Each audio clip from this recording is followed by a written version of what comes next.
各位网友，大家好，欢迎来到报民说。美国政府扬言要动用现役的装备紧急援助台湾，但是台独分子呢却不感冒，这是为什么呢？美国国防部长奥斯汀16号表示呢，美国政府已经得到国会的授权，通过所谓的总统拨款法案，可以迅速地向台湾当局提供军事援助，额度可以达到500亿美元。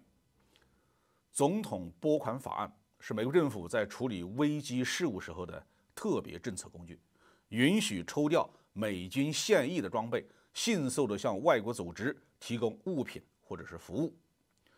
这种援助呢，可以在批准后的几天甚至是几个小时之内就启动。乌克兰战争爆发以后啊，拜登已经37次动用这个法案，向乌克兰提供紧急军事援助。美国军政界的一些反华分子对这个决定呢是大加赞赏，纷纷表示啊，这体现了美国对台湾的实质性的支持。与此形成强烈对比的是，台湾订购的 F-16卫星战斗机却要拖到2024年才能到货。令人奇怪的是啊，台湾当局对美国政府的这一决定却没有什么反应，没有任何台独政府的高层呢表示很期待、很感谢，想要的东西不给，不想要的东西硬送，甚至可以不要钱，这是什么逻辑啊？在对于这一项政策的解释中呢，美国反复把乌克兰拿出来作为样板，说乌克兰所得到的大量的军事援助当中，有很多呢是通过这个模式获得的，也就是说，在紧急事态下，不经由国会，直接通过总统的特许，就可以把物资、资金和武器装备拨付给受援对象。正常情况下，只有在战争已经爆发，受援对象马上就要顶不住了，才有必要实施这一类的援助。乌克兰确实是在俄罗斯发起特别军事行动之后，美国才启动了这一特别援助机制。但是在台海，虽然存在着战争风险，但是中国大陆保持着高度的克制啊，并没有发生战争，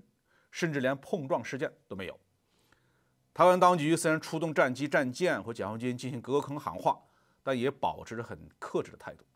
特别是解放军要求他们避让的时候啊，台军的战机或战舰呢一般都很配合。甚至当解放军要求他们靠近一点，方便合影的时候，台湾的军舰呢也没有拒绝。也就是说，海峡两岸眼下还打不起来，台湾没有紧急援助的需求或请求。美国政府这么急吼吼的表态要免费提供军事援助，这不是剃头的挑子一头热吗？实际上还真是这么回事。到目前为止呢，由于美国政府的倒行逆施，中美两国的交往几乎中断。美国是恼羞成怒啊，多次在多个场合指责中国不肯接电话。中国看得很清楚，无论美国是寻求接触还是寻求对抗，最终目的都是为了打断中华民族复兴的进程，遏制中国综合国力的增长。